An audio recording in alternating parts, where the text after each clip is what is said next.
Okay, it's been a while since we've done an Approaching the Whiteboard interview, and I'm really glad that we're doing this one today with Nick Wells. We're going to focus on fiction writing, planning and creative writing in particular. Nick is a vice principal responsible for teaching and learning, and he's also the writer of an excellent blog, English Remnant World, which is a amazing Stuart Lee reference. I'll try and avoid drifting into a 30-minute chat about Stuart Lee, which I could definitely do. So, pleasure to have you on, Nick. Thanks, Todd. Thanks very much. So could we start first by talking a little bit, because not everyone will have read the blog. I will link it below because it's an excellent blog that inspired this chat. But could we start first just by talking about fiction writing generally? I wanted to ask you some sort of general questions, and then we'll delve into what your blog kind of focuses in on, which I think is planning essentially, and the purpose of that planning.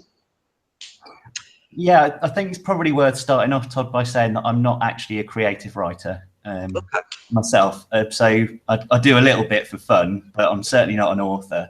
And my degree's in literature rather than in creative writing. So mainly I'm a reader rather than a writer. Go on, sorry. And I've obviously been a teacher for a while now, so my angle is coming from there rather than from writing. Also, at the moment, even though I've been teaching for quite a while, I'm just getting my head around the type of writing that students have to do in exams, because up to now, in terms of my career, students have been assessed terminally through coursework or controlled assessment rather than an exam. So before we start the conversation, it's probably worth pointing those things out to kind of frame what we're saying here. Yeah, that's important for context, actually, because we're assuming a level of knowledge, actually, aren't we, that perhaps isn't there for everyone. Yeah, I mean, I'm in the exact same position. Did a little bit of creative writing at university, probably write very occasionally in my spare time, but actually the majority of writing I do is modelling for students how to do creative writing. And I think a lot of teachers are in the same situation. So although a lot of people have been teaching creative writing for a long time, the ways in which we're teaching that now are kind of subtly changing. Yeah, I mean, personally, I've drifted from very much a workshop type model that's sort of the university style creative writing thing, where you kind of all sit round and then you read each other's work. And I really think that was time wasted in retrospect. That kind of leads into what I was going to say as my first question. What common problems do you find students encounter when they first start with this type of creative writing, and what can we do about those problems? So I think because of what we just said, I think rather than thinking about the barriers to students, it's worth thinking first about what sort of writing they're having to do in the exam. They've only got 45 minutes to an hour to produce a piece of fiction or a description. And I suppose a good question to start off with is, who actually does that in the real world, whatever that is? Writers don't really sit down for 45 minutes to an hour to write a completed or so-called completed piece of writing. And then who just writes the opening to a story? Most openings to stories are just things that writers throw away if they're not completed or carry on with. And then who writes just the ending to a story?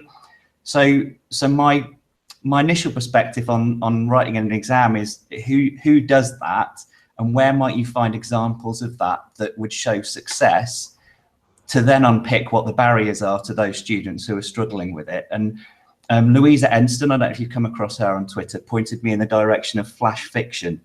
Yes, yeah, flash fiction is a really useful start point, actually. I've not really heard much about before she'd brought it up. And then I went out and bought some anthologies of flash fiction to find out what it was like, what made a decent piece of flash fiction. And in those anthologies, you kind of get sets of 100 or 200 or 201, or because 100 never enough, you have to have 101 pieces of flash fiction. And normally in these anthologies, you get kind of 10 decent ones or 10 half decent ones. And then you start to unpick what actually makes a decent piece of flash fiction. No one actually buys a single piece of flash fiction. Normally you find them on the internet or in collections. So then I got to the point of thinking, well, this isn't a normal way of writing. This isn't something that you would go out and purchase because of the quality of it. And I then started to think about other situations where you might have this kind of puzzle or exercise that students or people do in real life to improve the quality of what they're actually writing. Have you come across the rondo in football? Yes, I've read about that. So football players do something called a rondo in practice, which is a bit like piggy in the middle, but with a kind of circle of players rather than a line of players. And they pass the ball around and try and avoid being tackled. And there wouldn't be many people who would go out and pay, some people would, to watch maybe Barcelona or Real Madrid or Manchester United players doing a rondo, because the rondo isn't the real game. It's a kind of practice. And I've started to look at this type of writing, flash fiction or short descriptions, where practicing bigger skills in terms of writing, like novel writing or short story writing, because it's not even a short story that the students are producing. So to go back to your original question about barriers to students producing things like this, a piece of flash fiction, the barriers really are the opposite of what successful writers of flash fiction do. They're not being able to punctuate accurately. So if you go back to the rondo, that's your equivalent of passing accurately. Sentence structure, figurative language, paragraph structure, whole text structure in 500 words. What does a decent text look like in terms of structure? Yeah. And then also, I think at a higher level, including some kind of motif or symbol, a semantic field or some kind that doesn't directly relate to the story that's being created, and a narrative voice. So those are the kinds of things that I've seen used by writers in the best flash fiction, and therefore those are the barriers to students producing decent pieces of short narrative writing or description. Yeah, and I think tied into that there is basically the answer to the second part of the question: what can we do with these problems? Well, we can teach all of those things. You've got to get kids to practice those in isolation. So isolatedly writing effective sentence structures, practicing using tier 2 vocabulary, structuring text in different ways, and then using those in context. So decontextualized and contextualized practice. Yeah, I think I've actually loved everything you said there, Nick. That's everything I've tried to do, and many I've tried as my own solutions. But actually, a few things you've mentioned there, I love that idea of the rondo. I've talked about that in my blog as an analytical reference point. What's the rondo of analytical writing? Yep. But actually, if we break down every skill to what is its cornerstone, what is the rondo we can do for this, I think we'd probably make a lot more students feel a lot more confident, and then the barriers are removed. I also wanted to pick up on something you said there. One of the AQA mark scheme things, criteria says compelling. Well, for something to be compelling, for me, I would imagine that the person who wrote it must have been compelled to write it. Well, what compels writers to write? Well, feelings, there's something deep within themselves that they need to get out into the world.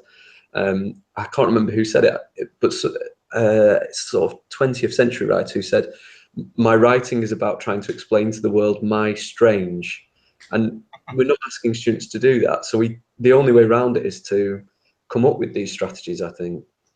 It's hard, isn't it? Because I think the idea of wanting to express your strangeness or uniqueness in an exam hall where you're sat amongst 200, 250, 100 other students, I'm not sure that's the best place to be expressing your strangeness. So we're kind of forcing students into a situation where they have to do the best they possibly can.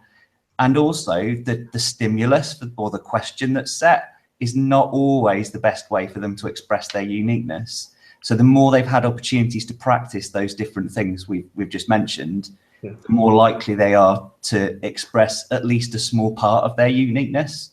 Yeah, I mean, you've got a great thing on your blogs where you have sort of meme-like photos with a sort of caption underneath, and you talked in the blog that I'm going to link below about the bus example. Mm-hmm. My first thought when I saw that paper was, this is a huge advantage to inner city children. You know, this is particularly London kids. My first thought was, well, they're in. They've been on that journey. And so actually there's cultural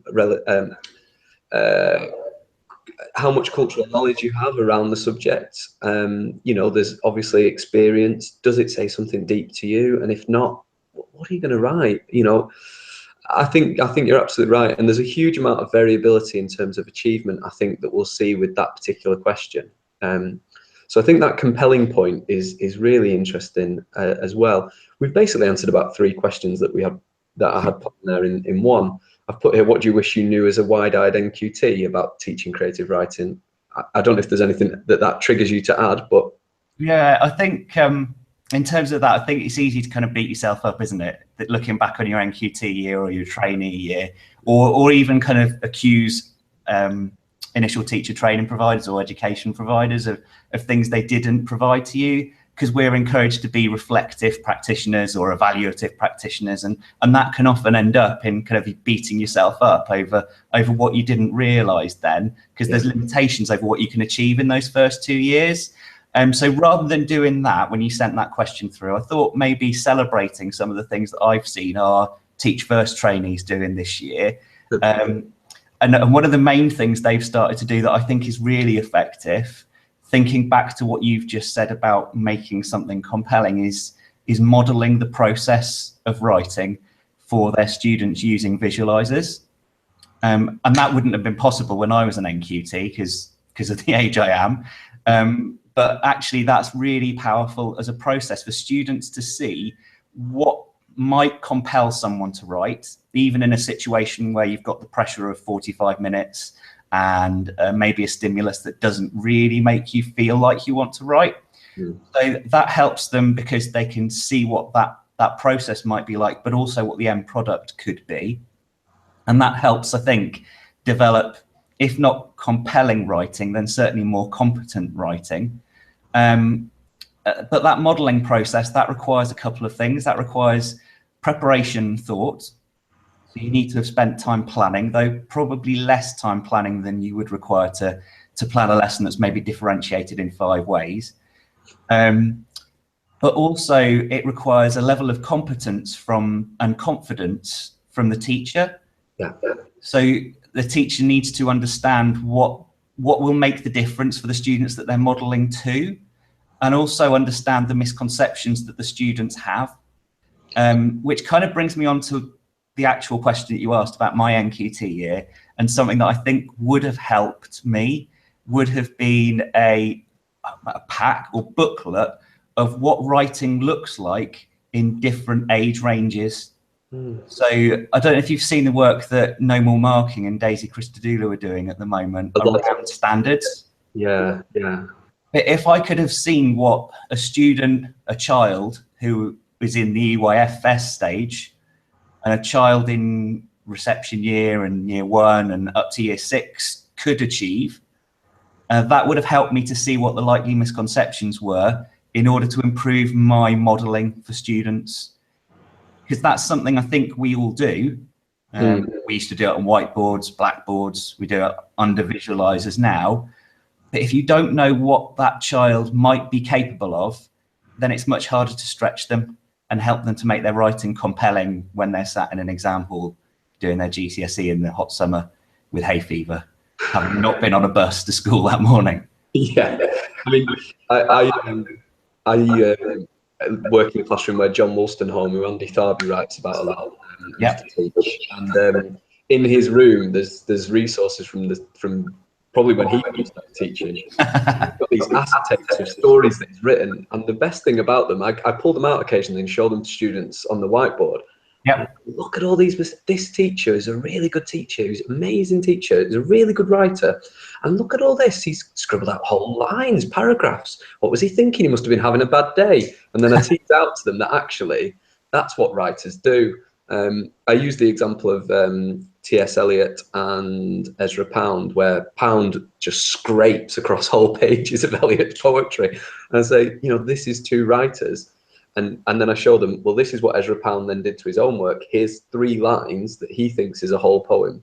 And they appreciate that, because I think once we remove those barriers of, I forgot the capital. Oh, I shouldn't have said walking. I should have said striding. Who cares? You did that. You changed it. Great. Once we take those barriers away, I think a lot of stuff gets out of the way. So I like that. The visualizers certainly are, I think they're an advancement on the acetate and the whiteboard. The whiteboard, I always used to find myself too worried about what was going on behind rather than actually focusing on the writing, which doesn't make for good modelling. So I'm going to combine two questions that I wanted to ask you. One is about preparing Key Stage 3 students for these tasks. But also, I think, you know, I've been trying to find this piece of research for ages. A few people have mentioned to me, and it's sort of, it's almost like an urban myth at this stage in my head. But apparently there's some research about a group of, they may have been high ability students who were just given a lot of reading to do and then tested at the end of that compared to a control group who were taught in a usual, whatever that means, way. And the reading group did as well or better than the other group. So what can we do for Key Stage 3 students? And should that perhaps just look more like just reading a lot more? Could I get your thoughts on that? Yeah, sure. I think you've sort of answered your question in the question itself. Hope not. So my first part of my answer to it is to expose students to really well-crafted stories. And sometimes those well-crafted stories need to be really short stories so that they can see what they could do in the exam. But I think there's cultural importance in us sharing those stories anyway, just as stories. Also, though, expecting them to emulate parts or wholes of those the whole of those stories, and then alongside that exposure and analysis of those stories, thinking back to what we said earlier about the barriers, breaking through those barriers, getting them to practice the use of vocabulary, sentence structure, text structure, all of those other things. So really good opportunities for reading and writing, the meat and potatoes of English teaching. I suppose I'm trying to consider myself whether there's any argument to be had for having far emptier workbooks but far busier bookshelves. You know, do we spend too long saying to them, now you write, when actually they don't really have a good concept of what good writing is? I mean, should the weighting, if the weighting is currently 50-50, should the weighting be more like 80-20 in favour of? That's tough, isn't it? It depends. It depends on your cohort and what the specific barriers are to the cohort and individual students, I think, in terms of remodeling your curriculum, because that's what you're talking about, really. Yeah. But when you think about that weighting, it is 50-50 in terms of marks, but then part of the reading needs to be analytical reading alongside reading for enjoyment. And both of those things together, I think, support the writing process. So your books probably don't look 50% emptier because you're doing more reading, because actually the students need to do response to that reading. They look maybe slightly emptier than they were before. But the reading's really key. Yeah. I sometimes think these questions, I'm just trying to provoke something that maybe makes us think of something in a different way. I don't know. I wonder whether sometimes, Todd, we're looking to look at things in different ways when actually we need to go back to the basics and what we know works. Yeah. I think you're absolutely right. I want to kind of drill into this thing that you blogged about planning, because that to me seems absolutely key. You seem to think that better planners are better writers, and I'm 50-50 on that. Could you talk to me about your logic behind that as a lead into this book? If that's what I've implied, then I think I maybe haven't been clear in what I wrote. Right. Because I'm not sure that better planners do necessarily make better writers. So going back to what I was saying earlier about real writers, you mentioned a couple of writers or a couple of things that writers have said. Martin Amis talks about his characters kind of developing a life of their own, which he doesn't have much control over once he starts. And then if you think about J.K. Rowling, who I'm not sure is the best writer, but she certainly meticulously planned the narrative arc of Harry Potter and from start to finish. But in 45 minutes, you can't really do those things. So I'm not sure that in real life, better planners make better writers. But actually, that wasn't the stimulus for what I was writing about in the blog. The stimulus was what examiners say. And examiners in their examiners reports say that the better writers, or at least the students who get better marks, tend to be those who plan. And the cynic in me wanted to think that I could dismiss that, because I thought perhaps just having a plan in place might make the examiner think that you were a better writer. So I started to think about maybe doing an experiment involving getting the same piece of writing and putting a plan before it, and getting teachers to work out which one they thought was the better piece of writing. But then I dismissed that, because that's not actually going to help my students in the long term. But it's fun. It would have been fun, but it wouldn't have helped my students. There's something been done around handwriting with that, isn't there? That literally, as a proxy, people just look at handwriting and go, "Oh, well, it must be a clever student then." Yeah, exactly. And that often, though not always, that often affects boys, and the quality of marks that they get. It can affect girls too. Yeah. So then I got over my cynicism and started to think what actually might make a decent plan. Not a plan that you put in there just for the sake of the examiner, but something that might actually lead towards better writing. Because I don't plan myself, especially not when I'm writing my blogs. I might put down a list of paragraph topics or ideas initially that I'll pad out into paragraphs. But generally speaking, I don't sit down and write a plan for my own writing. But then, relative to the students I'm teaching, I'm an expert and they're novices. So I had to find a way of planning that would help them. I've seen lots of different planning methods from doing marking in the past myself. So some students will put a spider diagram down with sort of 5 ideas that they might cover during the course of their writing. And then you've got the acronyms that sometimes appear at the top of a piece of writing. And often in those, there isn't really a connection between the plan and the writing itself. So whatever planning structure you use or you teach your students, I think it's important that it's going to have a chance of impacting on what they're writing, but probably most importantly, the structure of how they're writing. So if you think about an architect's plan for a building, that isn't just a list of the materials that the builders are going to use, because that would end up with something probably opposite to what the architect had intended. Actually, what the plan provides is a structure to the building, and in writing, it's a structure for the writing. Yeah, I think that's absolutely right. And I've marked myself in the summer for the last 3 or so years. I can't remember actually, but I always find that those sort of A forest ones, it just becomes like bingo almost. The students are sort of trying to get a full house as quickly as possible, and they forget their story. And you think, well, I would have liked if you just told me a story, really. So I think I understand why people taught those techniques, and there's probably some value in that, but for some students. But I do think that was one comment in the examiners thing I strongly agreed with, about sort of these guided responses being too heavy at times, and they've been saying that probably for the last 10 years, I think, but the world won't listen. I think that's true. I mean, it's come from the examiners, so that's their view of what it looks like from an examiner's perspective. But there are students who arrive in year 11 who haven't done as much reading as other students, and haven't had maybe the modelling that other students in other classes have had for whatever reason.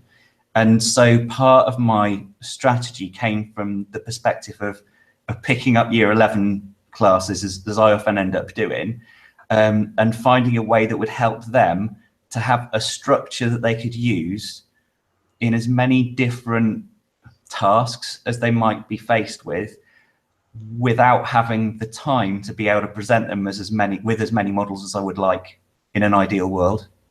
Yeah, and that to me sounds more sensible than the sort of use alliteration and you win model, because what you're talking about there is giving them enough tools that they can be flexible, and so they become able to move with the tide and flow with whatever task they're given, rather than, right, God, I hope there's a picture of a mountain.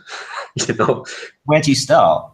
I mean, if you haven't got a mental model of what a story including a picture of a mountain might be, or the fact that you might turn that into an extended narrative for a struggle in life, where do you go with a picture of a mountain when you've never even been near a mountain, or or you've seen very few pictures of mountains, or you've never watched a documentary about a mountain on television, where do you start with that? Yeah. And so I think that's where your process is incredibly useful for students. And I like the addition of your 2 extra steps to this model. I've forgotten the handle for the person who sort of presented the model before you had adapted it. But perhaps you could just talk us through that 4-step process, and then we'll talk about the 2 extra steps that you added in to help students plan. Yeah, so I've forgotten, unfortunately, the handle. I forgot to look it up before we started. I'll So do it's that important that when you put the link at the bottom to the blog, make sure that you credit them, because it came from them in the first place rather than me. So the structure it was a 4-step structure that they suggested, and I've changed it in a couple of ways. So the first step, a paragraph or a section of text with a few paragraphs, is to drop a narrative voice or a character into the place. So if you had a mountain, you'd drop them into the mountain, and this initial description of what could be seen around, but avoiding the I can see, I can hear, I can feel approach that the examiners don't like. So I've shown my students a number of models of what that and the rest of the structure might look like without doing the, oh, I could see some birds, or I can see snow, or I feel cold, because that becomes quite repetitive as a structure. Once they're dropped into the picture, there's a shift, and that might be a shift of time, or it might be a shift in emotions, or it could be a shift to a completely different place if it's a narrative. Because if you're shifting to a different place and it's a description, that tends to lead into a movement to narrative. Then they return to the time or the place that they were originally and zoom in on a really small detail. And then the final step, the 4th step, is to zoom out. And if it's a narrative or even a description, to leave the scene or the setting, or to leave the set of emotions that you've attached your character to during the course of the piece of writing. So there are those 4 steps. But actually, the other 2 that I added were, rather than structural, in terms of step 1, 2, 3, and 4, they kind of run through the whole thing. So the first step was to think about the emotions or thoughts that your narrative voice might have. And it could be that it's the student themselves, or it could be that they give themselves a different narrative voice. And alongside those initial thoughts, I wanted to think about the opposite, the contrast to those thoughts, because I think creating a sense of contrast helps them with that shift at step 2, but it also makes their writing more, maybe not compelling, but certainly more interesting. And then the second thing I added was a motif, and I think that helps to create a thread through the writing alongside the step 1, 2, 3, and 4. If you've got a motif, then you've got a thread running all the way through. Yeah, and I think that helps them have that whole text coherence that's so important to short form writing. I like the additions that you made, and I like the process. How have your students found using that model? Was there any sort of cognitive load to be overcome, or is it quite a quick process into? It's hard. It's not easy, and we, in our curriculum, we have 5 lessons a week with year 11. One of those has been a literature lesson. 2 have been reading, 2 have been writing. We covered a lot of the literature content in year 10, so we're doing a kind of revision process through year 11 with the literature content. And with only 2 lessons a week of writing, it's only been, what, three weeks since, I think 4 weeks maybe, since I did the blog. So we haven't had that many writing lessons. They're finding it hard, but they're finding it hard because it's something they haven't done before. What they've told me they like about it is the fact that they now have a structure, and they also have something that means once they get to the end of the first section where they drop their character in, they've then got something to move on to. And they've got another 3 stages to move on to, which provides them with a lot more paragraphs. But in the very early stages, certainly, they didn't like it because it was making them think more before they actually wrote. Having said that, and you mentioned cognitive load, I've got a hypothesis that actually, if you're trying to plan at the same time as writing, the cognitive load is greater. Yeah, I think that's probably accurate. Yeah. And I'm not a cognitive psychologist, so I couldn't say that, but that's my hypothesis. Yeah. If you give yourself 10, maybe 15 minutes at the start before you write, which seems a long time if you're watching your students plan and they haven't actually written anything that looks like prose yet, that's quite a long time. But once they've started to write, the writing is certainly better structured. And alongside the sentence work and vocabulary work that we're doing, it's gradually getting better. Yeah. The handle is at Joanne R8. So I'll put that in the text. That's a great start point for any students. And I do think your additions add to that great idea as well. So I'll put that in the comments below, the description below. I think it's worth just adding there in terms of cognitive load, that once they've practiced this a couple of times, it becomes clear to them they can use the same, if not a similar motif in different texts. You're unlikely to have the same motif in a picture of a mountain as you would in a bus, but quite a lot of the pictures come from the natural world or come from inner city. So you can carry motifs across, you can carry vocabulary across. Sometimes you can almost carry like a whole paragraph across from one text to another. And you might think, well, I'm not sure about that. That seems like cheating. But if you think about all the novels you've probably read with windows or doors as being a motif for escape, or a mirror being used as a motif for self-reflection, then it seems a little less like cheating. And I don't think maths teachers would complain if a student had used the same equation to solve a problem in one paper and then the same equation in another. That wouldn't be viewed as cheating. So I think it's okay for our students to use a piece of writing they've used in the past and adapt it. Yeah. It's not ideal, but it's better than them writing little. And I mean, I said it's not ideal. I'm not even sure I agree with that. I think to some extent, good writers probably do that, don't they? There's lots of threads when you look at Shakespeare. Sorry. Look at Shakespeare. How many of the ideas he used? How many of the plots he used? Even were drawn from other sources. Characters. Yeah, exactly. Whole characters just you could fit in that story. Great. Yeah. And like, you look at the way he was taught, or Elizabethans were taught rhetoric. I've just finished reading a book about Erasmus of Rotterdam, and the way that it was taught in English schools in Shakespeare's time is just absolutely incredible. I mean, I think we would be sacked within the first week if we did 2 lessons of it. But yeah, quite effective, it turns out sometimes. Yep. So one thing that I've picked up on there that you said is about that maths teacher thing. Yeah, they wouldn't moan about, oh, you've used Pythagoras again. So why? Isn't it? Yeah, it works. Why not use it? And I suppose I wanted to come around. You've spoken a lot about the picture question. Now, some of the exam boards don't have a picture question, have a sentence stem for the students to start with, and AQA have that as well. Would you say that this planning method works with that just as well? Could you see any difficulties with that? I haven't looked properly at those, and I don't think this is a fail-safe method for planning. I'm not sure there is such a thing, because I dread to think what might come up in the exam next year or across any number of different exam boards. But I've tried it with a lot of different questions, and it seems to work okay. Yeah, I mean, I'm getting last words, so don't blame me if you try it with your students and it all goes wrong. Yeah, no hate mail.